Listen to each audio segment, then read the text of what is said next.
everyone, and thank you for joining us for this fireside chat. Today, we have the CEO of Titan, Kelly Hill.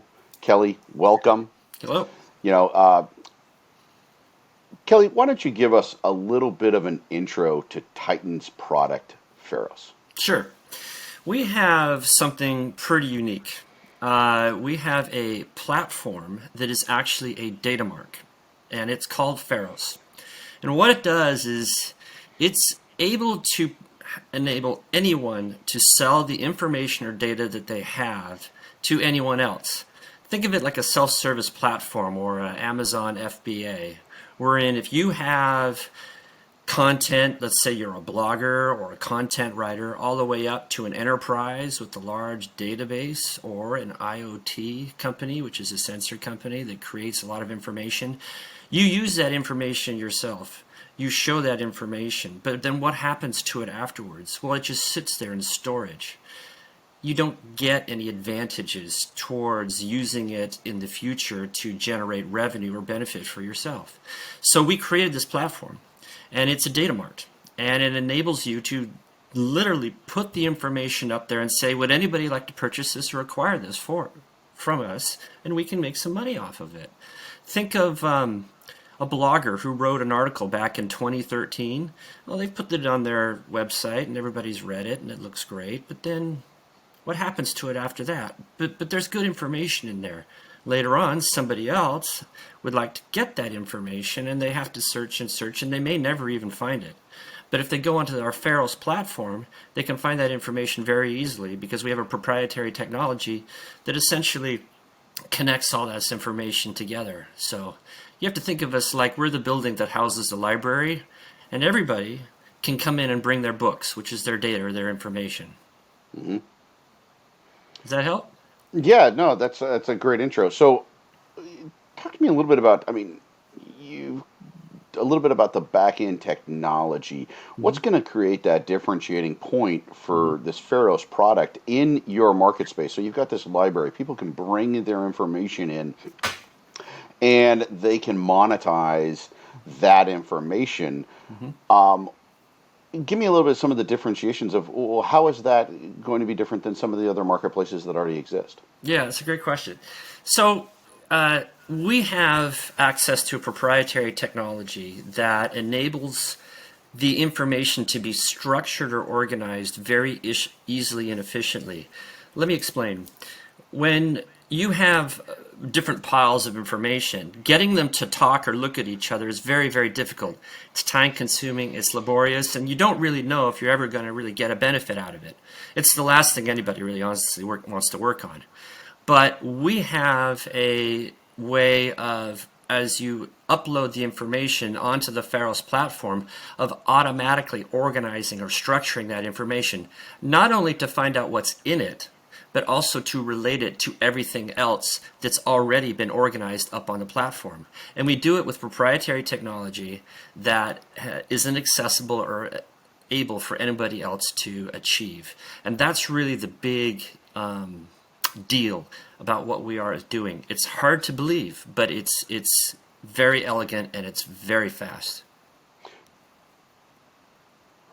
Give me an insight of, okay, we've got this mark. Who are the types of clients that are going to use this? Give me an idea, sort of an insight of, who's going to want to come in and place data here.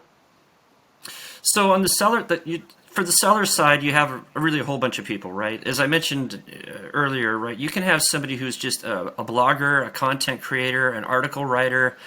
They can be an individual. They could be a company. Once they've put out their blog or their article, what happens to it? Well, it sits out there on the internet, on their website, or whatever the case may be. But information then naturally becomes old information or information that gets buried in the typical search algorithms that are in current search engines such as Google and Bing and things and whatnot. So it's still useful information and it still needs to be retrieved. But the problem is there's really no easy way of retrieving it. That person now has the ability to put these articles up onto the Pharos Hmm. platform and say, hey, if anybody would like to purchase or acquire this data, these articles that I've written, they can. That's the kind of the individual like you and me level. And then you've Hmm. got the other levels, which are like companies and enterprises, wherein they are collect a lot of information on a lot of things. I'll give you an example of like a retailer where they have a database of all their customers. They, use that customer list for marketing. It can be small, it can be huge. It doesn't really matter. And they're using it for their specific purpose, and they have invested a tremendous amount of money in developing that database. But they're really not unlocking all of the development that they have put into it, because they could offer it up on the platform and say, would anybody else like to acquire this database? What they're willing to share. Obviously, the things that they're not willing to share, they wouldn't put it up. But imagine that if I was saying, I don't know, selling shoes, and I've got all these people that have bought sneakers from me, and I know these things about them, how often they buy sneakers, their shoe sizes, things of that nature. But then I could put it up, and maybe an apparel retailer would like to acquire that. Or maybe somebody who's in, depending on the brand of the sneaker that I have, maybe it's somebody who, well, this type of person buys this kind of car. And so the overlaps are just infinite. But the advantage that I have as the enterprise is that now we're able to actually generate revenue from information that we've already invested in to do what we need to do for our business model. The third is academic and research, which is a very, very large area. Right now we have, and thanks to coronavirus, you can see that we have a tremendous amount of lag in information when this information is needed quickly and very timely for us to take action and make decisions.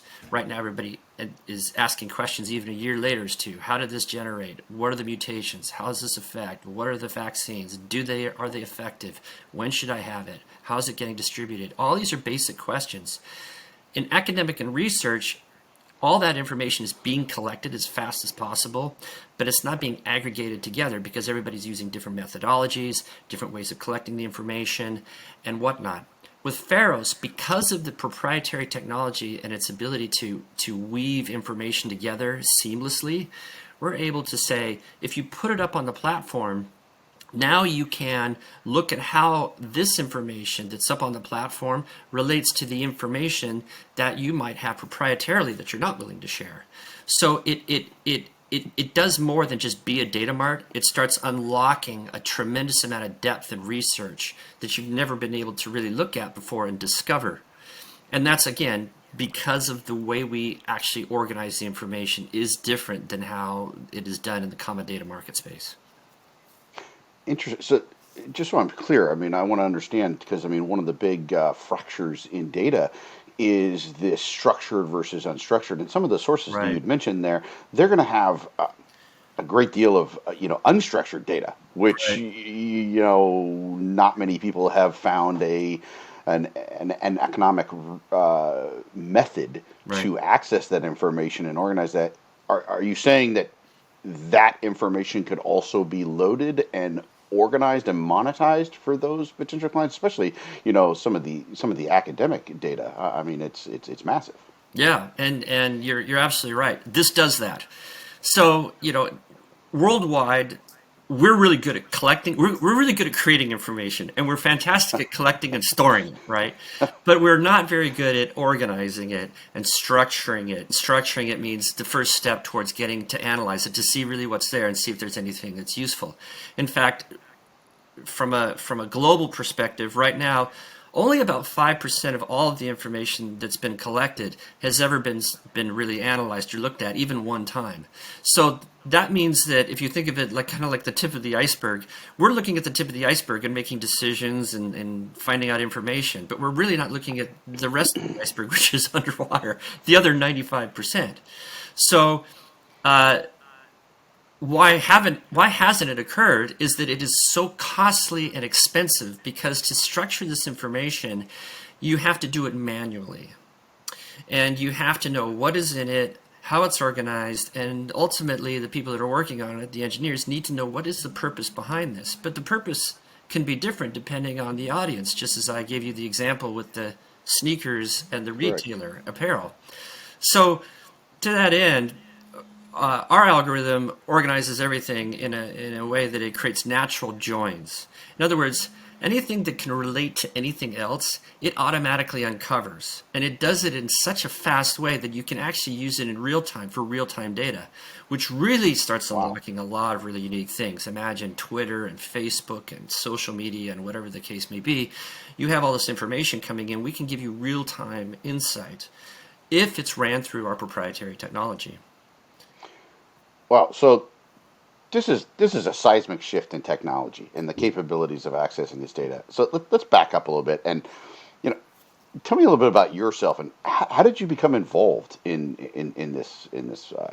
Pharos? Oh, that's a good question. Okay. I guess you have to look at me kind of a mashup of three different spaces. So, my background is actually in alternative investing and alternative finance, private banking, and whatnot. And I guess the takeaway in that area is that, to create real wealth, you have to go down the paths that haven't been followed commonly. So things like stocks and bonds, those are great, but I focus more on the alternative investment things, private equity, venture capital, speculative types of things.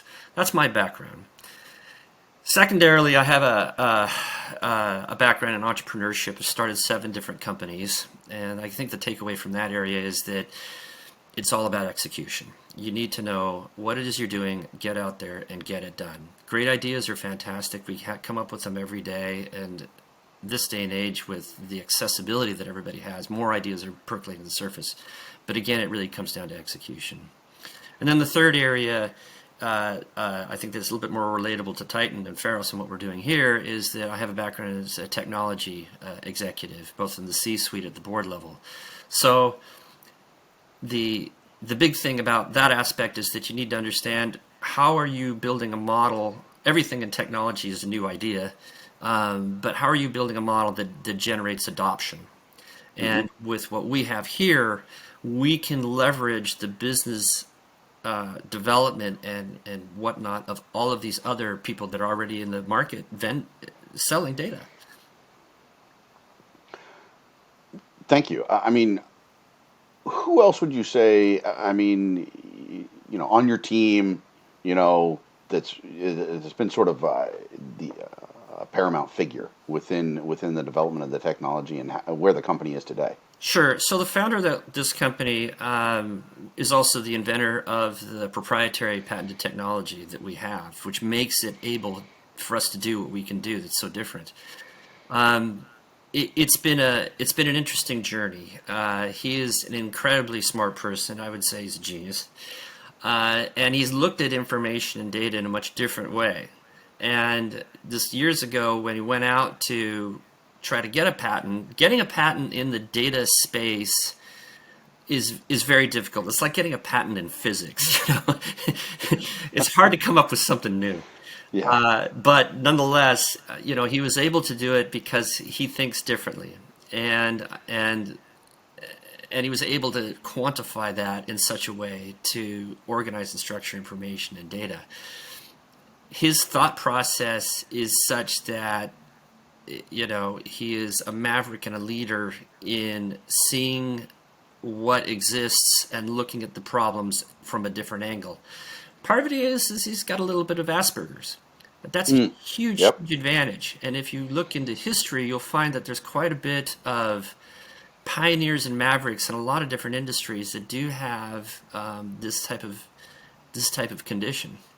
So it's really refreshing to see something come about and to be as fast and as elegant and able to scale with such real simplicity in a way that can be used and harnessed for something like what we have with Pharos. That's amazing. Yeah, no, I agree with you. Some of the I'm also from the alternative investment world and worked with hedge funds and some of the founders and leaders of some of the most successful investment companies. Also thought differently. They Yeah, see just thank you. different patterns. They solve a problem in a different way. So that's Right. not surprising to me, but that's amazing.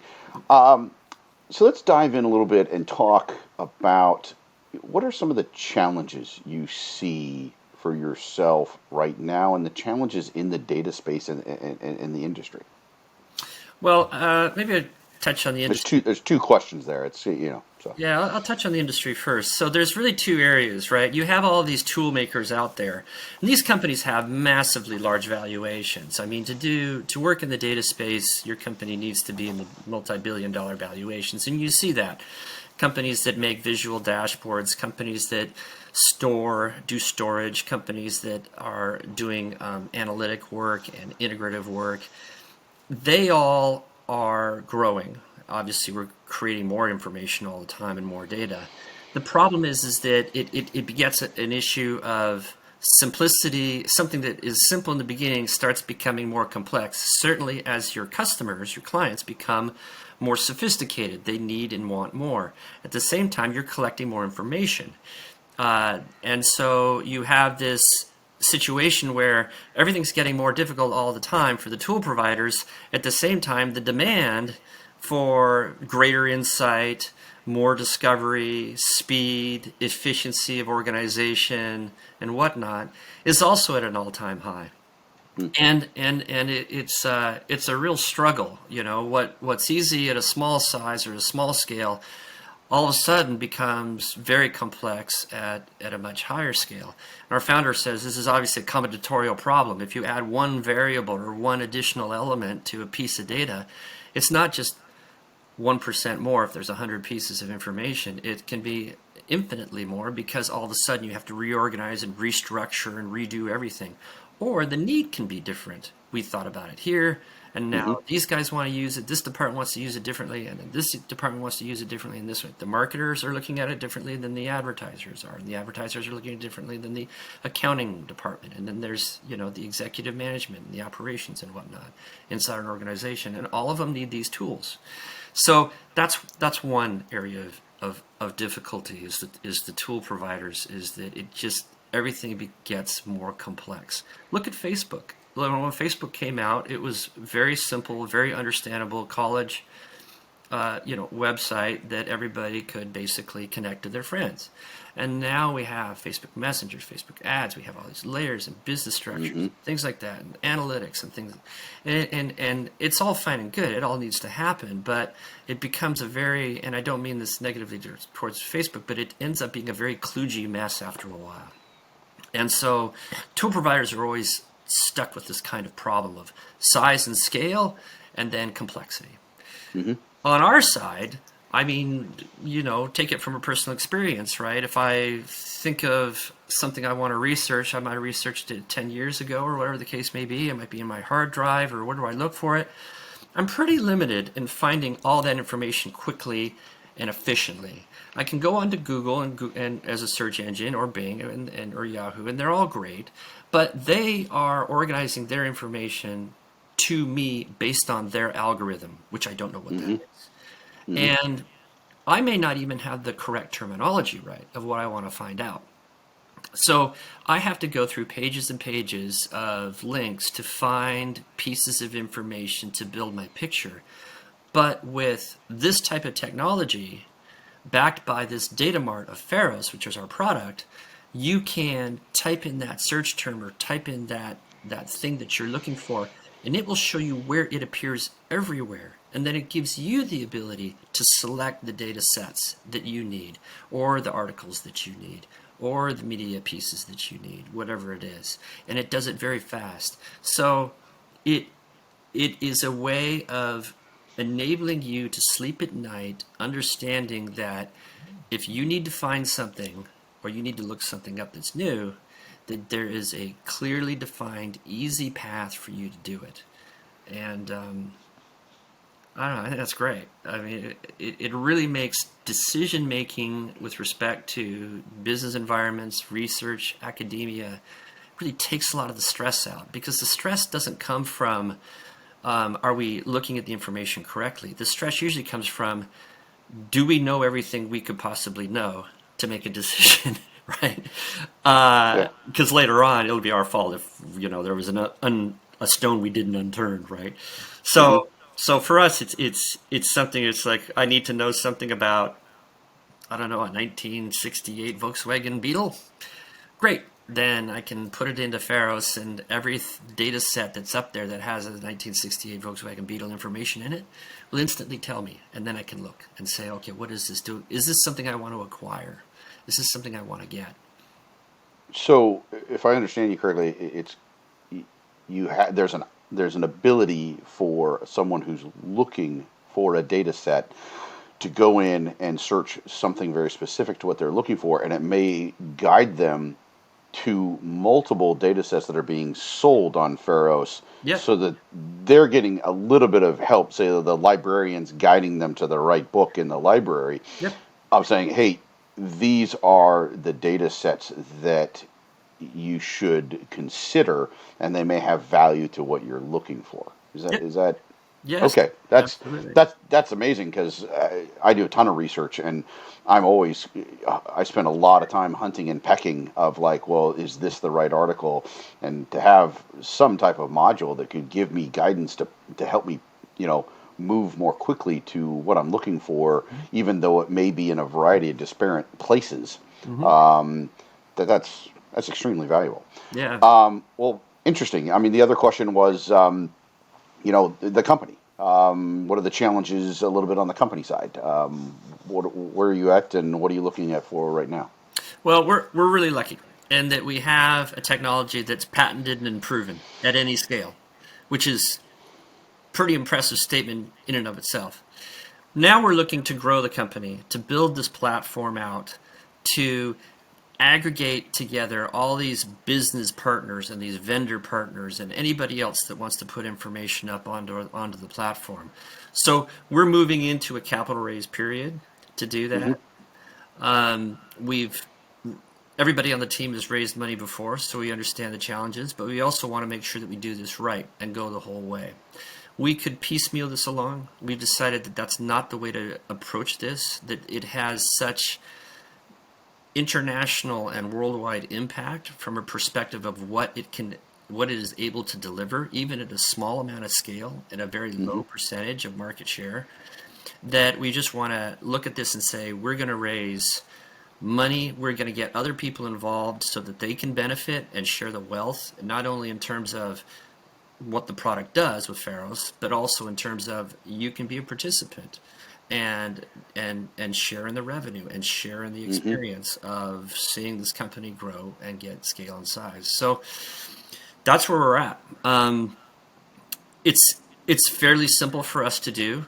We look at this. All of us have backgrounds in developing products in the technology space before, so there's nothing here that is a big rock or a difficult lift per se.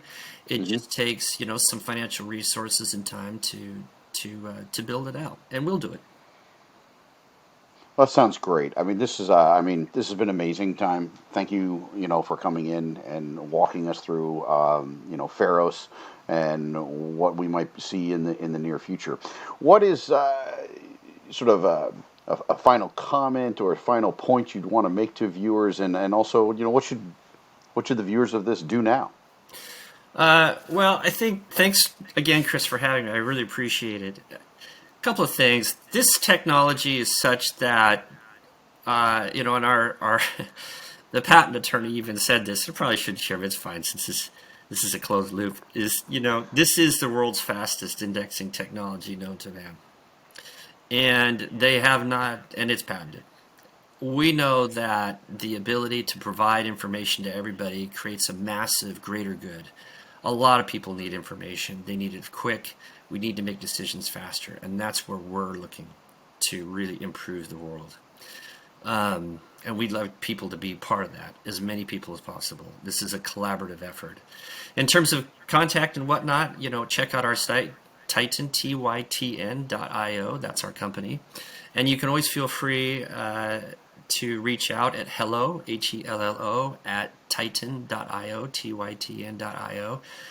Feel free to ask questions, anything. We're a fairly open book, and we want people to inquire and tell us what they'd like to see as well as we move forward. Well, that's great, Kelly. Thanks again for your time, and I know I'll be looking forward to seeing what the next steps are. Super. Hey, thanks a lot, Chris. Thanks for having me. Appreciate it. Thanks.